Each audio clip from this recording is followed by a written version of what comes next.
Hello বন্ধুরা, তোমার শরীর এবং এর ব্যক্তিগত জায়গাগুলো একান্তই তোমার।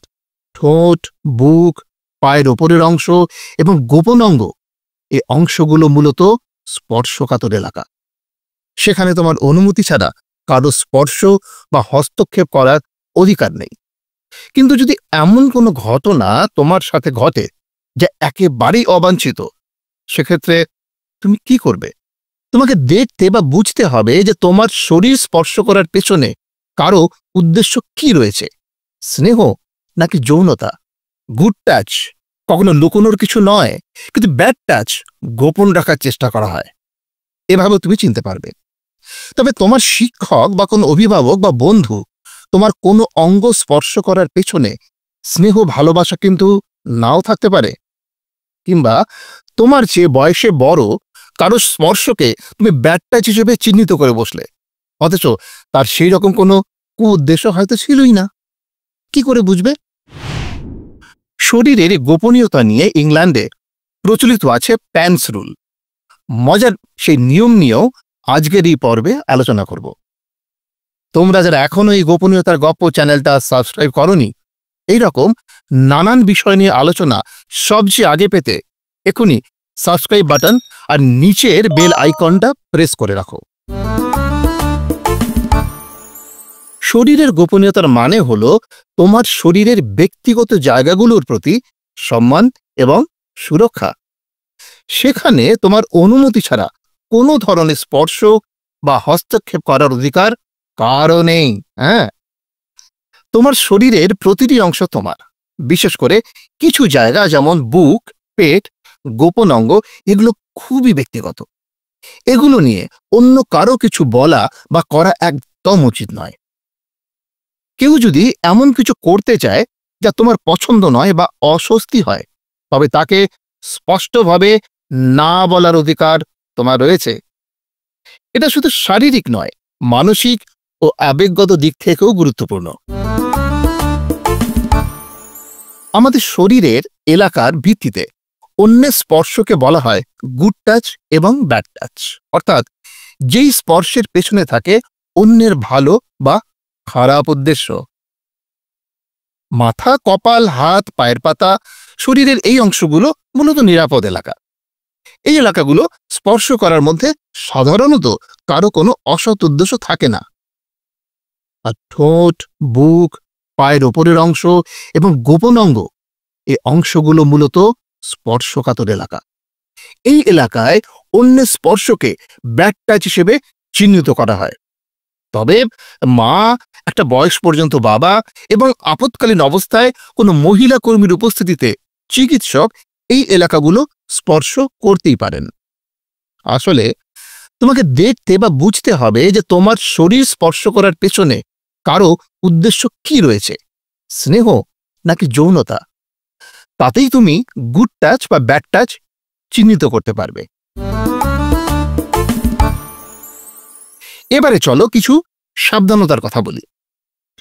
যদি কেউ জিজ্ঞেস না করে তোমার হাত ধরে টানাটানি করে, সাবধান হয়ে যেও। কেউ যদি জোর করে তোমায় কোথাও নিয়ে যাওয়ার চেষ্টা করে, অবশ্যই সাবধান হয়ে যেও। তোমার শরীর স্পর্শ করার পরে কেউ যদি তোমায় সেটা গোপন রাখতে বলে, সাবধান হয়ে যেও। কোনো আনন্দের মুহূর্তে তোমার বিপরীত লিঙ্গের কেউ যদি আচমকা তোমায় আলিঙ্গন করতে চায়, সাবধান হয়ে যেও। যদিও আজকাল সমলিঙ্গের ক্ষেত্রেও এই ধরনের ঘটনাগুলো ঘটছে, আসলে সচেতন থাকলে অবশ্যই তুমি তা বুঝতে পারবে। শরীরের গোপনীয়তা নিয়ে মজার এবং শিক্ষামূলক একটা ঘটনা হলো প্যান্স রুল এর প্রচলন, যা ইংল্যান্ডে NSPCC অর্থাৎ National Society for the Prevention of Cruelty to Children দ্বারা চালু করা হয়। এই ব্যাপারে প্যান্স শব্দটি ব্যবহার করে তারা একটি মজার গান এবং শিক্ষামূলক উপকরণ তৈরি করে। প্যান্সের পূর্ণরূপ হল P for privates are private, অর্থাৎ ব্যক্তিগত অংশগুলো ব্যক্তিগত এবং তা সুরক্ষিত রাখতে হবে। A for always remember your body belongs to you, অর্থাৎ মনে রেখো তোমার শরীর তোমার এবং তুমি যা চাইবে সেটাই হবে। No for no means no, অর্থাৎ তুমি না বললে সেটাই হবে শেষ কথা, কিন্তু কেউ তোমার ইচ্ছার বিরুদ্ধে কিছু করতে পারবে না। T for talk about secrets that upset you. যদি কোনো গোপন বিষয়ে তোমাকে কষ্ট দেয়, তা মা বাবা এবং বিশ্বাসযোগ্য কারোর সাথে আলোচনা করো। আর ask for speak up, someone can help. সমস্যায় পড়লে চুপ না থেকে সাহস করে কথা বলো। তোমার শরীর তোমার নিজের, এটাকে রক্ষা করা তোমার অধিকার। অন্য কেউ যদি সেটাকে লঙ্ঘন করে, স্পষ্টভাবে তোমার আপত্তি জানিয়ে দেবে। দৃঢ়ভাবে এই না বলাটাও কিন্তু তোমার ব্যক্তিত্বের পরিচয়। এই ব্যাপারে কিছু টিপস। শরীরের গোপনীয়তা রক্ষায় সম্পর্কের মধ্যে সীমানা নির্ধারণ করতে চেষ্টা করো, তা সে বন্ধু হোক কিংবা কোনো আপনজন। তুমিও সীমা অতিক্রম করবে না এবং অন্যকেও সেটা করতে দেবে না। এতে অন্যদের প্রতি তোমার শ্রদ্ধা এবং নিজের প্রতিও সম্মান দেখানো হয়। শরীরের গোপনীয়তা নিয়ে তোমার মনে কি এমন কোনো প্রশ্ন আছে যা তোমাকে চিন্তিত করে? কমেন্টে লিখো, আমি উত্তর দেব।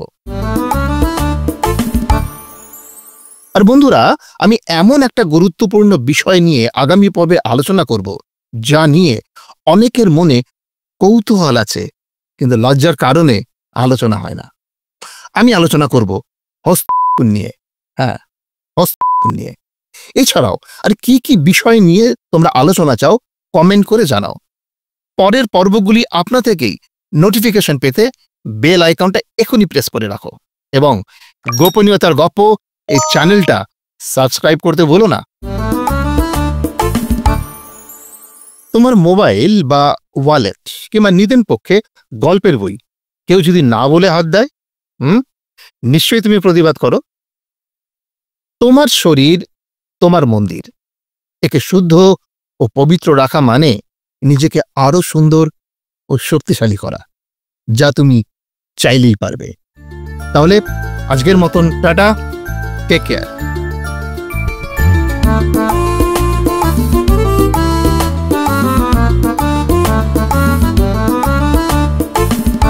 গোপনীয়তার গপ্প, খোলা মনে খোলাখুলি।